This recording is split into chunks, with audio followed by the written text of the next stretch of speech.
The gentlewoman from Illinois is recognized for 5 minutes.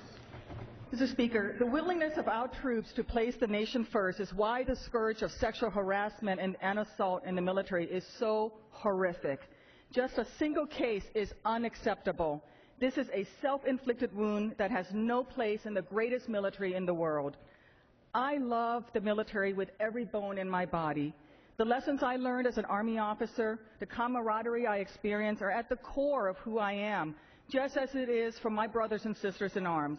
That is why I am personally devastated to see how many predators continue to abuse and attack one of our own.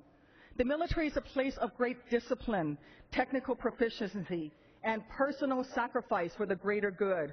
It is a place where young men and women grow and thrive, developing as great leaders and team members. This is the case for so many of them.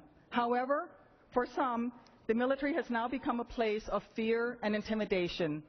The services have made significant efforts to try to stamp out sexual harassment and assault, but there are still unacceptable failures in these efforts. With each new piece of data on the rates of sexual assault and on the lack of command responsibility by many in dealing with military sexual trauma, I have gradually come to the conclusion that we need another path to protect the victims. This amendment adds a new course of action for victims to pursue, should they choose it. It empowers them at a time when they feel most powerless, with a new option that is outside the chain of command, with an independent investigation and prosecution system.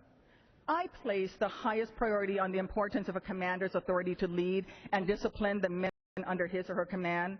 However, in the case of sexual crimes, there continues to be failures in the existing processes for investigations and punishments within that chain. That is why we must empower victims with an additional choice so that they can seek justice. There are many, many good commanders. My own experience has been a positive one. All of my camp commanders and all of those who were men being protective of all their soldiers and doing the right thing. Yet the data shows that there are enough predators and failed commanders that we need to take care of this now. This solution supports command authority, but also, importantly, empowers victims by giving them one more option.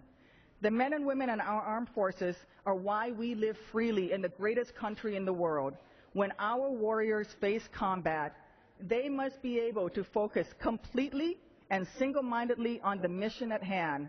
They cannot do this if they are threatened with sexual assault. When our nation's parents are approached by their brave young son or daughter who are looking to join the military, these moms and dads need to know without a doubt that their child will be cared for, that they will become disciplined, well-trained leaders. They should not have to fear that their child will become rape victims. The military is a place of honor, one where our troops serve with great pride. This amendment is a balanced approach that honors our military by providing the victim with a choice on how to seek justice. And I yield the balance of my time to the gentle lady from California who's been a leader in victims' rights, Ms. Spear.